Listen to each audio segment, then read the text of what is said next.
Buenas tardes, por estar con nosotros al presentar el libro Descubrí que está de Joao Paulo Cuenca. Antes que nada, he de darles las gracias a la Casa América por acogernos, como siempre, a la Embajada de Brasil, que es la colaboradora para poder... Adelante. ¿Qué tal, Marcelo? Mauricio. A la Embajada de Brasil y a todo el sector cultural de la Embajada por colaborar en que, bueno, ya ha venido varias veces a España, Joao, pero en traer a este autor a Madrid durante la Feria del Libro. El libro que presentamos está editado en Tusquets, tanto en Brasil como en varios países hispanoamericanos, todavía no en España, pero bueno, siempre es un primer paso para poder dar a conocer nuevos autores, que es uno de los objetivos también que tiene Planeta. Quiero presentar a los que están en la mesa con Joao. Bueno, Joao es el del centro, por supuesto. Winston Manrique, periodista y editor de V Magazine, y Javier Moro, un autor muy querido de Planeta, que además muy vinculado con Brasil desde que empezó a escribir sobre Chico Mendes hace muchos años, y Premio Planeta con una novela que transcurre totalmente en Brasil, la época del Imperio. Y os dejo la palabra. Javier, empiezas tú y bueno, va a ser un coloquio entre ellos y después al final, si alguien quiere hacer alguna pregunta a Joao o a alguno de los intervinientes, pues a vuestra disposición. Gracias. Muchas gracias, Ana. Muchas gracias por invitarme a presentar a Joao Paulo. Todo lo que tiene que ver con Brasil me toca especialmente porque es un país que quiero mucho y que siento como muy mío, aparte de que me lo he pateado físicamente en todo tipo de medio de locomoción. Y me encanta poder presentaros un muerto que está tan vivo como este señor que tenemos aquí, que ahora nos va a explicar si realmente está muerto o está vivo. Este libro se lee muy rápidamente porque no es un libro muy largo, pero sobre todo es un libro muy ameno y sobre todo es un libro que empieza con una premisa que es, yo entiendo, algo a lo que un escritor no puede dejar pasar, ¿no? Un día recibe este señor la noticia de que está muerto, pues que además se lo dicen en serio, tan en serio, que aquí está publicado, y él lo publica, los documentos de su muerte. Y es un género que se puede incluir en lo que ahora se llama la autobiografía, en que, basado en un hecho real, él desarrolla luego toda una trama y toda una novela que tiene mucho de no ficción y algo de ficción. Luego, si quieres, hablamos de todo esto.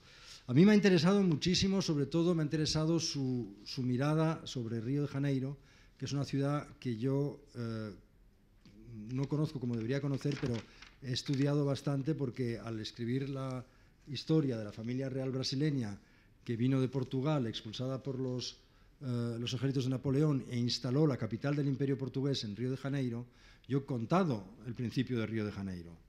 El principio de cómo se convirtió en capital de un imperio, de ser una ciudad tropical, no te digo abandonada, pero sí muy pacata. Y me he pateado las calles de Río de Janeiro, lo conozco bien, he estado en el Instituto de Historia investigando, he estado en la Rua do Ouvidor, en las librerías de Viejo, en Río Antigo. Te quiero decir que todo esto, el cementerio de los Pretos Novos, que ahora hablaremos de todo esto yo lo he pateado y siempre he tenido en Río de Janeiro esa especie de sensación un poco, yo no sé si es nostalgia o un poco de tristeza. Es un sitio tan bonito, es una ciudad tan maravillosa, pero ha tenido que ser mucho más bonita que notas la destrucción. Y de esa destrucción de Río nos habla Joao muy claramente, y a mí me chocó mucho que cuando estuve en el 2000, antes de pues cuando ocurre tu acción, en 2013 más o menos, que eso era una efervescencia, y los Juegos Olímpicos y las brigadas policiales en las favelas, y ahora esto va a ser una ciudad segura y esto va a cambiar. En el fondo todo eso era un teatro realmente, para que los poderosos siguieran siendo poderosos y expulsar, como viene siendo, y eso yo no lo sabía y lo he aprendido en el libro de Joao Paulo, viene siendo histórico. Desde siempre se han expulsado a los pobres de los sitios, del centro primero. El centro de Río es una maravilla de lugar. Ahí cerca de la plaza donde está el teatro, que era el Teatro Imperial, el Teatro Nacional, la Biblioteca Nacional, todas esas callejuelas, todo eso eran todo palacetes, era una cosa divina que ha caído bajo la especulación inmobiliaria ya de los años 60.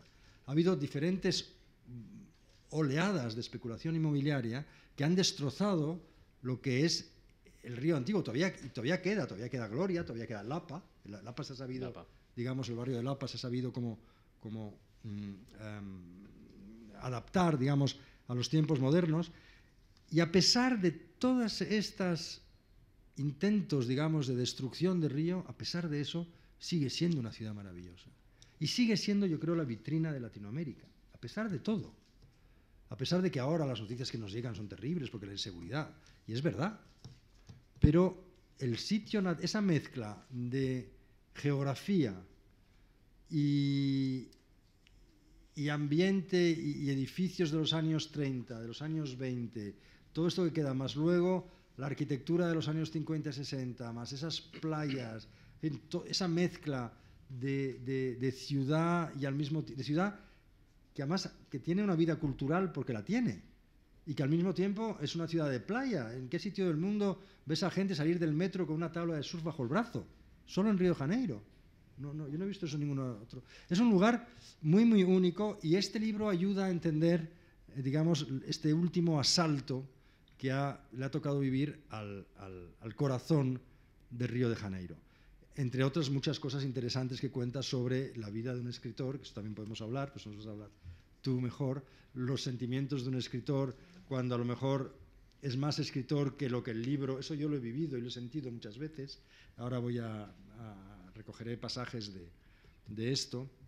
Pero, en fin, en general es una visión de la sociedad brasileña de Río de Janeiro muy madura para un escritor tan joven como usted. Quiero decir, es verdad, porque dices cosas que son muy sofisticadas. Hay un ojo muy agudo sobre la realidad, y también, es decir, a veces amargo, y bueno, pues lo que es la vida, y lo que es la vida en Río. No hay que olvidar que es duro. Y quizá el símbolo de ese, hay una frase que dices aquí, que ahora es que no quiero perder tiempo buscando frases, pero ahora la encontraré, que el pasado no importa, que en Brasil el pasado no cuenta. Y quizá el mayor símbolo de eso ha sido el incendio del Palacio de San Cristóbal, donde vivió la familia real portuguesa. Era un palacio que no era en sí una maravilla, digamos, arquitectónica bestial, pero era un hito de la historia de Brasil, y sobre todo, digamos, la parte visible era un museo de ciencias naturales que no tenía ningún interés, pero todo lo que no se veía, eso atesoraba toda la documentación, toda la historia de la familia real portuguesa, toda la historia de los intentos que hubo de sedición, la historia de Pedro I, Pedro II, estaba todo ahí.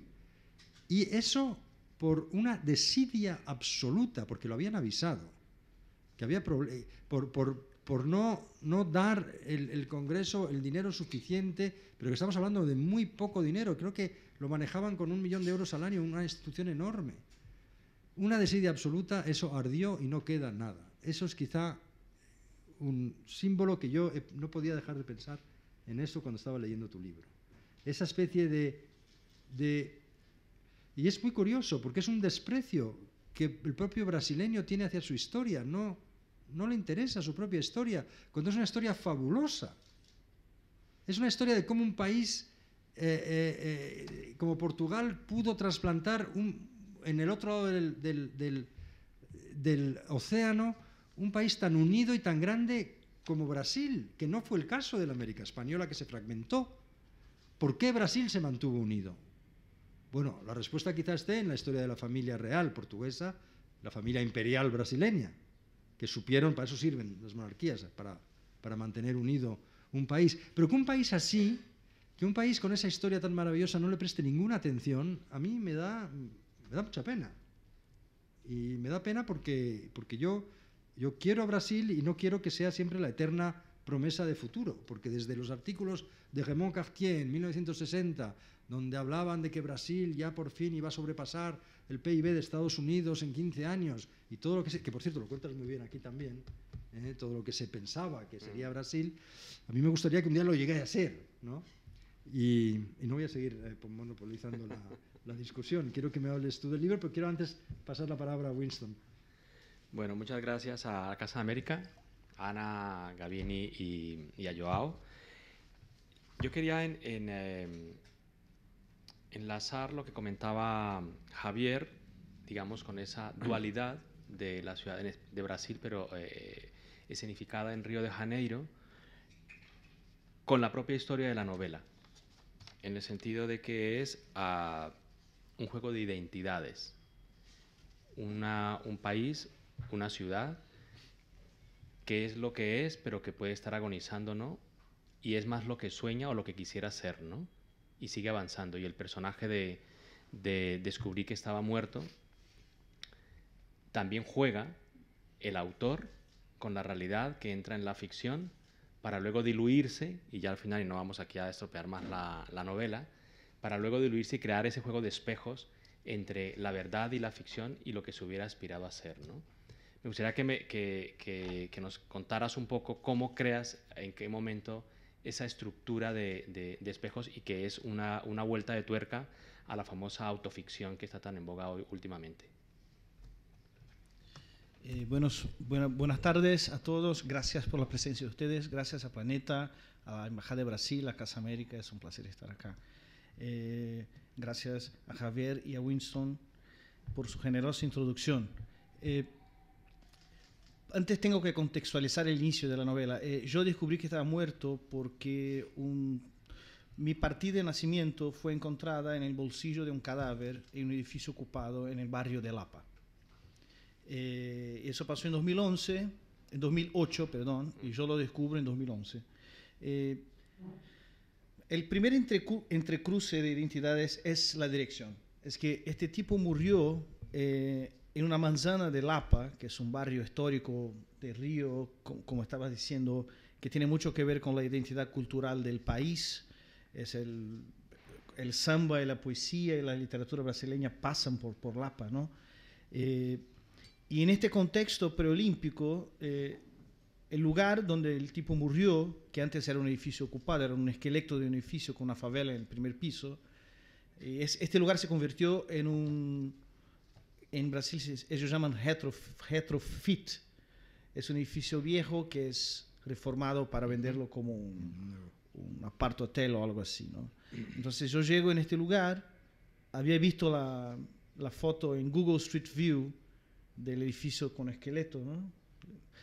Y llego y ya está esta reforma y la manzana toda abierta, las calzadas abiertas como cadáveres, ¿no? Y el humo de construcción y edificios espejados y todo un proceso de expulsión de la gente pobre que ahí vivía, sí, para atraer turistas y qué sé yo, y gente con dinero.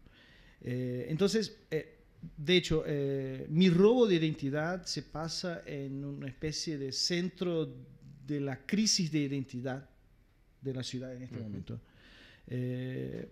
Una ciudad y un centro de una ciudad que históricamente, como decía, ya fue destruido muchas veces. Nosotros hicimos cosas fantásticas, en realidad, que la gente no sabe. Demolimos el Morro do Castelo, que es el lugar de fundación de la ciudad, donde se rezó la primera misa. Ahí había como un fuerte, ¿no? Un fuerte, un convento, un lugar medieval histórico, y demolimos estas construcciones junto con el Morro. Un morro de 80 metros, ahí vivían como 5.000 personas. Y lo sacamos de abajo para poner casas. Bueno, eso ya está en las reformas haussmannianas del inicio del siglo XX, para hacer como una especie de París, y que lo hicieron y después la destrozaron para meter a rascacielos en los años 60, qué sé yo. Es que es un proceso continuo de desconstrucción, reconstrucción y también de proyección. Queremos hacer una París en los trópicos. Queremos hacer Nueva York, queremos hacer como la cosa, esta Lapa que estaban destrozando para crear una cosa, ahí ya es una proyección más gringa, ¿no? Ya no es más francesa. Todo el tiempo hay un espejo de algo que quiere llegar. Entonces, yo utilizo esta anécdota de mi muerte como una disculpa, como una excusa para tratar de temas históricos del lugar e investigar también la propia identidad de un escritor brasileño, latinoamericano, que viaja, que tiene libros traducidos. Y eso en el contexto de la fiesta preolímpica, de las complicaciones políticas de Brasil, creo que el libro se convirtió infelizmente y muy rápidamente en algo profético, pero una profecía muy mala. Es que yo estaba en la prensa, estaba en televisión, hacía televisión en esta época como comentarista de cultura, pero hablaba mucho de política, y yo era muy crítico de todo el proceso, ¿no? De la euforía de este momento que Río es la ciudad, es la Barcelona de los trópicos, y vamos a ser la quinta economía del mundo, y vamos a ultrapasar Gran Bretaña, y seremos... y yo, ojo, no es así, no es por este camino, ¿no? La gente pobre sigue siendo asesinada por la policía en los morros, en los... bueno, y de hecho creo que el caso policial, que el libro empieza como una novela negra, hay como desvíos, ¿no? Se convierte en una investigación social, hay como una fiesta en esta novela que tarda como un cuarto del libro, después va a una investigación metafísica, después es que el libro se investiga otras cosas, ¿no? Sí. Ahí dices siempre que hay una cosa con la que yo me he identificado muchísimo, y no sabía ni que existía el concepto. Cualquier lugar es mejor que mi hogar. Ah, sí. La máxima de Baudelaire, me parece que siempre seré feliz donde no estoy. Háblame de eso, porque es algo que yo muchas veces lo he resentido, siempre la necesidad de salir, de viajar, de que siempre me parecía que iba a ser más feliz fuera que en mi realidad. Y Sí. me ha chocado y al mismo tiempo me ha sorprendido de leer esto en tu libro. Sí, el libro trata de eso también, ¿no? Porque este personaje es un viajante, es un viajero. De hecho, el día que él murió, estaba presentando una novela en Roma. y el libro habla mucho de las viajes, ¿no? Del viaje y de este lugar fantástico del viaje, pero también de una necesidad de salir, de huir de Río, porque Río es una pesadilla. Pero es una pesadilla y, sin embargo, ¿cuánta gente sueña con estar Sí, en Río? es paradoxal, porque, bueno, para mí es una pesadilla porque lo amo, porque lo quiero mucho. Y me hace mal ver lo que hacen con la ciudad, ¿no? Ya, eso te entiendo perfectamente. Entonces, bueno, después es una novela muy dura con la ciudad y con la gente de la ciudad, y yo, bueno, perdí amigos y tuve que salir de Río. Hoy vivo en São Paulo. Sí. Pero no eres el único que conozco que después vive en que São Paulo. publiqué eso ya no podía más. Claro.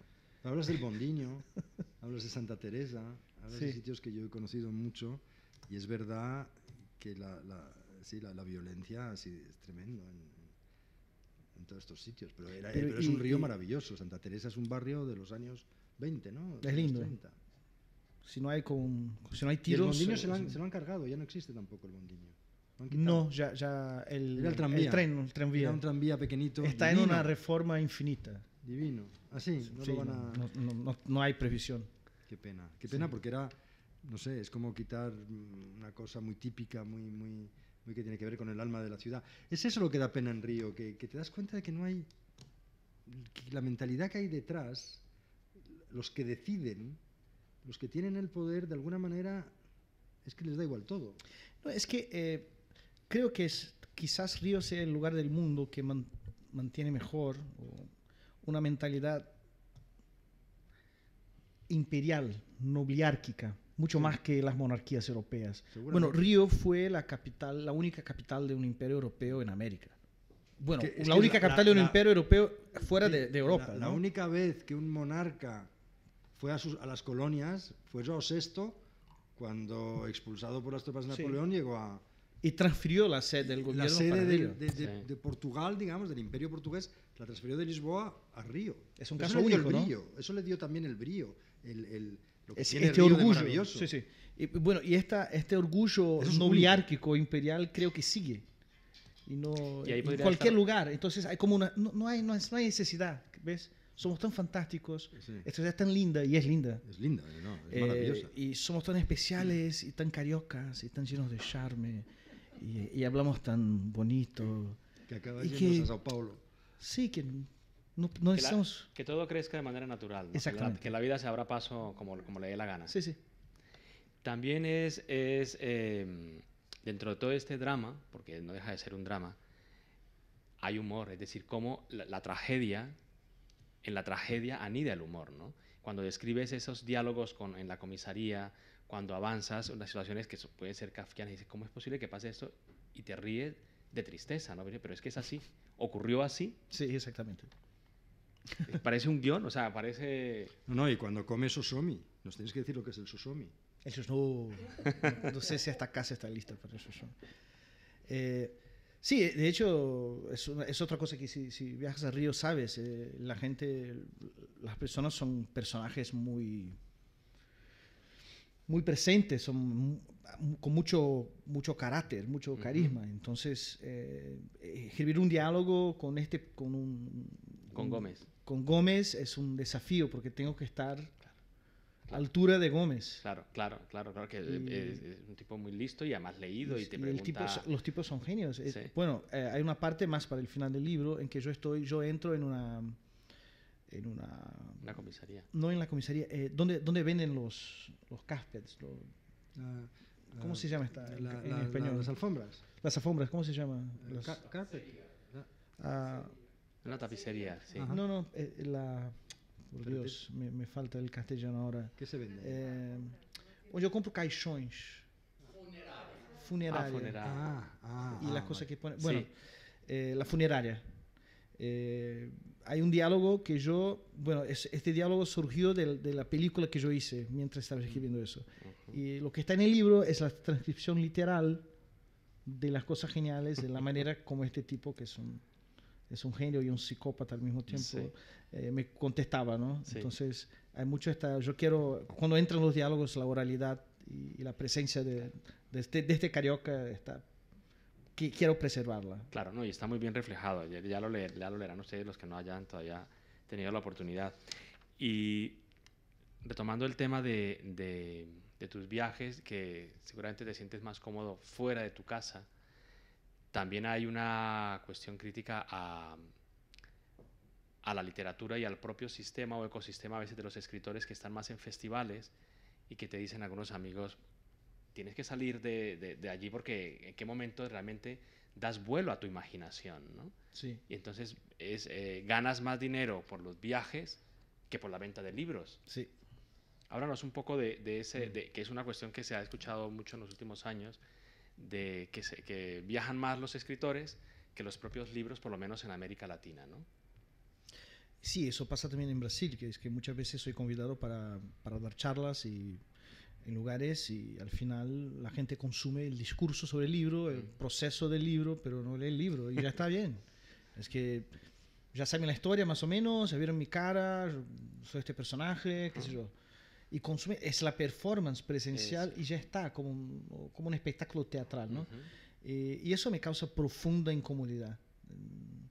Creo que este libro es una especie de respuesta a eso. Quieren saber el proceso de un escritor, quieren saber cómo es la vida. Bueno, ahora tengo la excusa que morí y para ser sincero, ¿no? La epígrafe del libro es Machado de Asís, es la gran virtud de los muertos es la sinceridad. Sí. Y de hecho yo lo hago con bastante sinceridad, incluso contra yo mismo. Sí, disparas contra el propio ecosistema del libro y de la creación, ¿no? Sí, y también de un discurso positivista sobre el libro, ¿no? Sí. Que muchas veces te llevan a unos lugares que te ves obligado a hablar, a decir que los libros salvan las personas. Es que la literatura es la luz y es útil y es positiva. Sí, no, la literatura te puede poner loco. Sí, hay todo un forma de párrafo arte. donde te metes mucho con esa idea de que la literatura sirve para redimirse o redimir el mundo. Sí. No sirve para eso. Creo que no. Puede servir para muchas cosas, ¿no? Pero en Brasil especialmente, que es un país de analfabetos, muchas veces el escritor se colocan los escritores en un papel de resolver este problema. Es que voy a alfabetizar el país por mis novelas, que es un absurdo total. Es una función del Estado, de un proyecto educacional, ¿no? No de un escritor de ficción. pero muchas veces te ponen en estos lugares. Sí. Que tienes que ser, Que tienes que ser que un tu obra evangelista, sea como un sensitiva. evangelista de la literatura. Mm. Chicos, leen libros porque van a ser mejores, qué sé yo. ¿Qué puede ser yo? ¿Qué sé yo? Que alguien va a ser mejor porque lee libros o no. ¿Qué función crees tú Bueno, la Europa función ilustrada cometió masacres leyendo muchos libros. Hitler era un gran Sí, lector. Eso lo dices también. Está en el libro, bueno. Sí. Es que ¿Qué función crees tú que cumple la literatura? de poner cuestiones, mucho más de destruir cosas que construir cosas. Bueno, cuando termino un buen libro, yo estoy lleno de dudas. Yo no quiero certezas de una novela. No, pero es lo que dicen siempre los escritores, Dudas, los escritores, ¿no? cuestiones, Que lo que hacen cuestiones. no responden a preguntas, sino que parten de una Sí. pregunta que genera más preguntas, Sí. ¿no? Y esa es parte Es como del milagro de la buena enunciarla literatura. mejor y mejor y mejor. Sí. Pero no, este libro no contiene ninguna respuesta. Es que solo dudas. Pero las preguntas también son positivas porque nos dejan las que sean, ¿no? Sí, pero creo que la literatura para mí ya está fuera del ámbito de la utilidad. Es aútil. No es inútil o útil. Es otra cosa. Porque es arte. Entonces, poner este peso en la literatura, que es algo que en Brasil pasa mucho. No sé si acá creo que menos, porque España es un país lector, mucho más que Brasil. Eso me incomoda todavía. Y escribí sobre eso. Es bastante antipático este momento del libro, pero no podía dejar de... No, me parece bien porque es una autocrítica, primero, a ti mismo, diciendo que vas por ahí y a qué hora te pones realmente a crear, ¿no? No te da Sí. tiempo, no te permites el tiempo de crear. Y luego el propio ecosistema de la industria, pero también ustedes pueden decir no en cualquier momento. Sí. Entonces, finalmente la responsabilidad primera y última es del autor.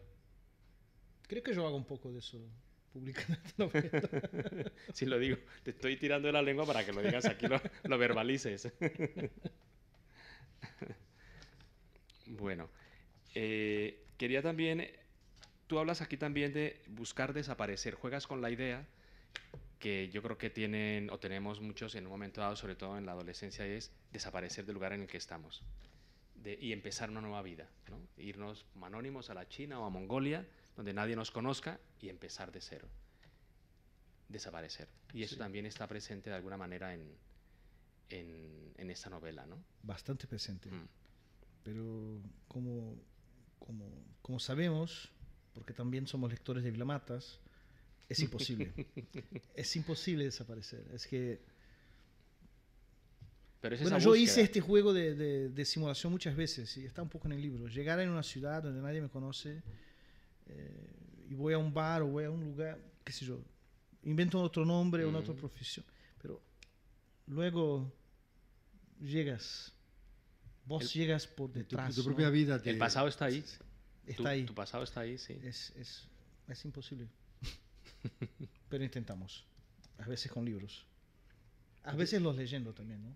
¿Por qué te fuiste a ir a Sao Paulo entonces? ¿Porque se te hizo imposible seguir en Río? ¿Te Estaba duele Río? insostenible. Como dicen aquí, me duele insoportable. España, ¿te duele Río? Me duele.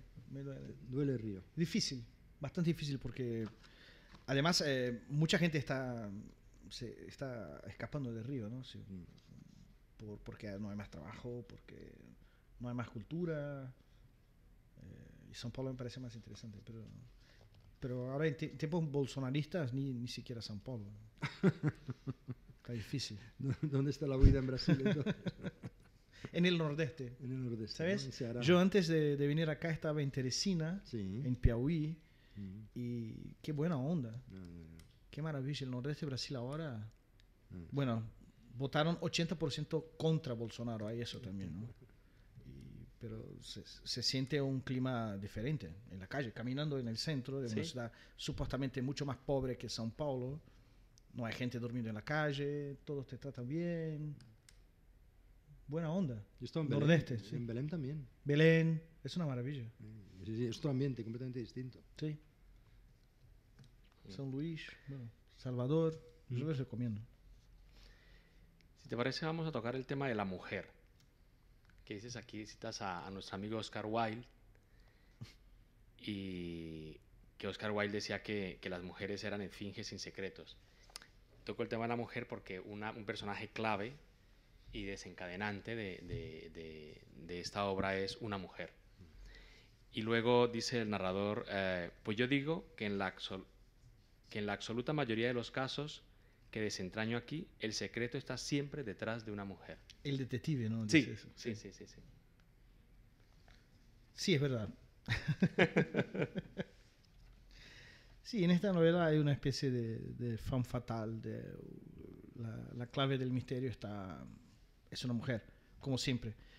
Porque la compañera del muerto fue la persona que presentó a la policía mi parte de nacimiento. Y yo contraté detectives para llegar a esta mujer, porque quería saber cómo consiguieron estos documentos que yo nunca perdí. Claro, ¿y por qué ella dijo sí?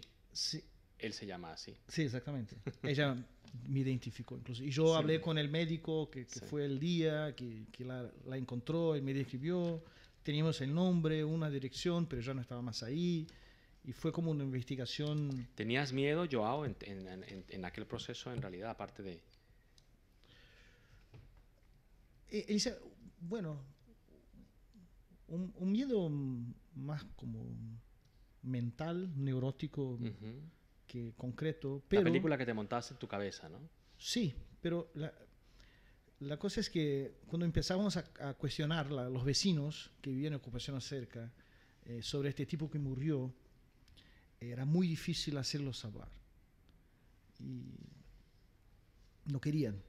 Y después descubrí que no querían hablar porque el dueño del terreno era un miliciano muy famoso en Río. Y las milicias son como mafias de policiales, expoliciales, que venden protección y venden servicios. Ahora venden drogas también. Y las milicias, bueno, el representante máximo del poder miliciano está en Plan Alto, es Bolsonaro, la familia Bolsonaro. Tiene conexiones históricas con la milicia y eso está comprobado. Y bueno, cuando entra la milicia, y ahí también tenemos como, porque yo escribo, hago investigaciones para el libro y estoy preproduciendo una película que voy a filmar, estoy filmando la película. Y bueno, y en la policía, que en Brasil tenemos 3, la policía civil, la comisaría de la policía civil no nos autoriza entrevistas dentro de la...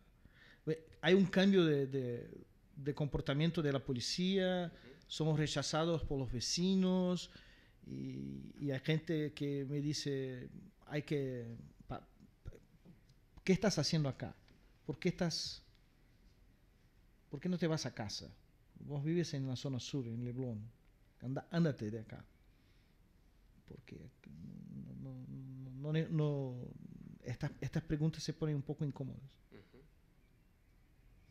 Y ahí es un lugar de la sociedad brasileña, de una ciudad como Río, en que no está seguro, nadie está seguro.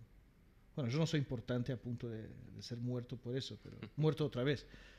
Pero era un poco desagradable. Un poco ¿cómo se dice? Una imagen, un símbolo de lo que es la vida en Río. Sí. Encontrarte la noticia que te han matado. Yo, de los amigos que tengo allí, yo creo que ninguno se ha librado de tener problemas de seguridad. Sí, no, eso. Desde ser atacados en su casa, sí, pero desde ser invadidos. Pero bueno, esto no te ha atacado tu propia seguridad, pero estaba cerca. Sí, pero bueno, yo soy un blanco de clase media en Río. Viví en Río en un barrio de ricos, de clase media. Entonces la violencia llega a mí porque, bueno, un tipo me puede robar mi celular, qué sé yo. Pero la violencia es pesada para quien vive en las comunidades, en las favelas. Y ahí, bueno, yo ya, bueno, de talleres en una favela y pregunto a los chicos que están ahí, una sala con 20 chicos de 12 a 18 años, bueno, ¿cuántos amigos cada uno de ustedes perdió por balas, por tiros de la policía o de los traficantes o de la guerra, qué sé yo? y bueno, sin excepción, todos perdieron a alguien, y hay unos chicos que, perdí 8, perdí 12, qué sé yo, es un estado de guerra, pero es una guerra que está por detrás de un muro invisible, que también es un muro de desensibilización. Es como Gaza, pero muchas Gazas. Muchas Gazas. Tú hablas de Y ese el libro- apartheid que hay. Sí, es un apartheid muy, muy fuerte. Y ahí, por ejemplo, en esta fiesta que yo describo en el libro con riqueza de detalles, pasa esto, de los tiros que suenan afuera y la gente simplemente cierra las ventanas y aumenta el sonido Para no oír lo que para hay. no oír lo que pasa. Y es algo que yo escribí por primera vez para El País en 2011, 11, creo. debió ser 10, Porque 11, vos sí. me pediste. Sí, Y eso esta anécdota, este episodio se convirtió en algo clave en la novela. Gracias. sí, no, hombre. Y de hecho es un relato totalmente real. Yo estaba en Lemi, en un apartamento. Bueno, ahí yo mezclo varias fiestas, pero esto aconteció. Empezaron los tiros y nosotros cariocas reconocemos cuando es un fusil, cuando es un revólver, cuando es una escopeta. Y ahí había muchos fusiles, porque estaban dos facciones y la policía. Sí. Y pasó exactamente lo que yo te Lo que escribí en describí. 2011 y lo que está acá en la novela. Sí, que está recogido ahí. Subimos la música y abrimos un champán. Mecanismo de defensa, ¿no? De supervivencia. Claro. Sí, te acostumbras a no ver Claro. es que si no, no puedes vivir. Sí, porque Estás siempre con el y alma en además vilo. porque no te toca tanto, porque vives acá, abajo, ¿no? Ujú. No vives Sí. ahí al lado, pero en otro mundo. que es la Claro, realidad. hay una imagen que me gusta mucho de la novela y es cuando precisamente dices cómo el centro de Río está allí y los pobres van hacia arriba y desde arriba miran a los ricos. Los han ido ¿no? echando. Claro. Un proceso Claro, de lo van- gentrificación Exacto. durante 2 siglos que ha ido echando a los pobres hacia arriba, hacia las colinas. Claro. Pero es la imagen muy literaria, ¿no? Es decir, los pobres están encima. estaban en la base, los van desplazando hacia la parte de arriba y desde allí los pobres que Miran se a los están ricos. matando miran a los ricos, ¿no? Pero es verdad que dos esto nos- líneas pero y esto- es fabulosa la imagen. Esto nos enlaza con la historia de Brasil, que era... Río fue el mayor puerto de esclavos del mundo. Sí. El Valongo, donde llegaban, las descripciones de Valongo en aquella época, donde llegaban los barcos de África, eran tremendas. El cementerio de los pretos novos, de los nuevos negros, como lo llamaban, para ahorrar espacio, los enterraban de pie a los esclavos. Sí, yo describo eso en la novela como poltergeist. Que Sí, el centro de Río sí, es un sí, sí, poltergeist. el poltergeist. Poltergeist, sí. De la película. Porque Y es una metáfora del fondo de todo lo que es Brasil, de esa tremenda desigualdad, ¿no? Eso de tener 2 países en uno. O sea, yo voy de aquí a Barcelona en un avión Embraer, que está hecho en Brasil, pero también Brasil es la pobreza de Río, los tiros, casi te diría que hay partes de Brasil donde hay no te digo hambre, pero casi, vamos, o hasta hace poco, ¿no? Hay una enorme, debe ser de los países más desiguales del mundo. sí, y esta contradicción Y eso en social Río que es tremenda. se cristaliza En Río, más. Río es el Brasil del Brasil. Sí, exacto. Es la cristalización máxima de todas las la contradicciones. cristalización del Brasil, sí. Y para mí es muy conflictuoso porque es una pesadilla y al mismo tiempo para mí es la mejor arte del mundo. Sí. Los mejores escritores, la mejor música y los artistas. Bueno, yo odio Brasil y amo Brasil. Es que tengo orgullo inmenso de los artistas brasileños de poder dialogar en una novela con Machado de Assis y Lima Barreto, que son grandes escritores. Y por eso me orgulla, por la cultura, pero el Estado y Brasil como una idea de nación todavía tiene que mejorar mucho. Sin embargo, hay una cosa que siempre me ha chocado en Brasil. Hablas con el tipo del sertao, con el caboclo, con el tipo que está en la Amazonía, el más pobre, que vive de recolección frutas, y hablas con el ricachón de Paulista, y los dos están muy orgullosos de ser brasileños. Hay un orgullo de ser brasileño que, por ejemplo, en España no hay. Sí. Yo no tengo este orgullo, mi orgullo es diferente, pero sí, comprendo. Pero sí hay una especie, yo no sé si es orgullo o patriotismo, pero en el buen sentido de la palabra. Ujú. O sea, soy parte de esto. y entiendes que el rico esté muy contento porque le va muy bien, pero ahora ya que el pobre pues está igual de feliz. Es porque el pobre piensa que es clase media. Ya. La clase media piensa que es rica, el pobre piensa que es clase media. Nadie quiere admitir que es pobre. O que eso es pasa en la clase India media, también. sí. Claro, pero Es una especie de fantasía. Sí. Claro, que es en parte en el libro que comentamos al comienzo, la impostura, las máscaras, ¿no? Que se juegan tanto de la ciudad como del propio autor. Sí. Ahora que mencionabas que te sientes orgulloso de Brasil, hay un pasaje en el que dices que es gracioso que para un escritor siempre es bueno morir, en el diálogo aquel, ¿no? Que es una muerte precoz, siempre va a traer la gloria, ¿no? Y dice el narrador, y me dio un abrazo de armisticio. Comenzamos a hacer una lista de algunos escritores muertos precozmente. Y aquí sale una lista de autores muy importantes, brasileños, Álvarez de Acevedo, Castro, con la edad además, ¿no? Sí. Y terminamos con Clarice Lispector, ya con 56. Es un repaso muy bonito y un homenaje a la literatura y a los escritores brasileños que murieron jóvenes. Y a la vida precaria de los escritores brasileños. Que eso, ser escritor en un país que ve la cultura y la literatura como enemiga, que suele ver como enemiga, es difícil, ¿no? Son héroes. Sí. No, pero eso pasa mucho en nuestro mundo. Sí, ¿no? Sí, eso no es privativo de Brasil. eso se puede aplicar a muchos sitios. El me duele Brasil, me duele Río y me duele España es muy nuestro.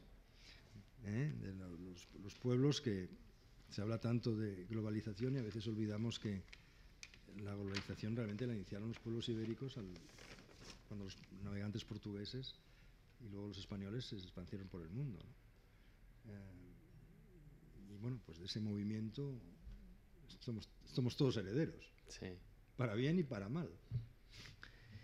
Sí, pero creo que acá, bueno, ustedes viven en una república, más o menos el Estado es republicano. Sí, funciona. El Estado funciona. Sí, si quieres, sí. Y bueno, en un país como Brasil el Estado está en contra del pueblo. ¿Tú crees tanto? Sí. Sí, históricamente sí, es un instrumento de coerción Sí. y de determinación que sigue con una estructura esclavocrata. Sí. Bueno, esto se ha visto ahora con la operación Lavallato y todo esto, ¿no? Sí. Y con la élite que ha vuelto a coger el poder. Sí. No y cómo la utilizaron también con Sí. fines políticos. Muy complejo y tenebroso. Sí, sí. Pero tenemos grandes autores. Eso es lo que todo el tiempo... Estoy hablando mal de Brasil, estoy hablando de Brasil. Estoy acá en la presencia de gente de embajada de mi país. Bueno, siempre hago eso. En todos los lugares que voy, hablo lo que siento y lo que sé. Pero para mí es como... Es algo... nunca voy a... Esta relación con mi país de admiración por su cultura y absoluto rechazo por... A veces, bueno, cuando se quemó el Museo Nacional, en este día yo pensé una cosa que nunca había, incluso la escribí, es que yo quería que en este día Brasil podría no existir más, es que tenemos que abrir las fronteras, Sí.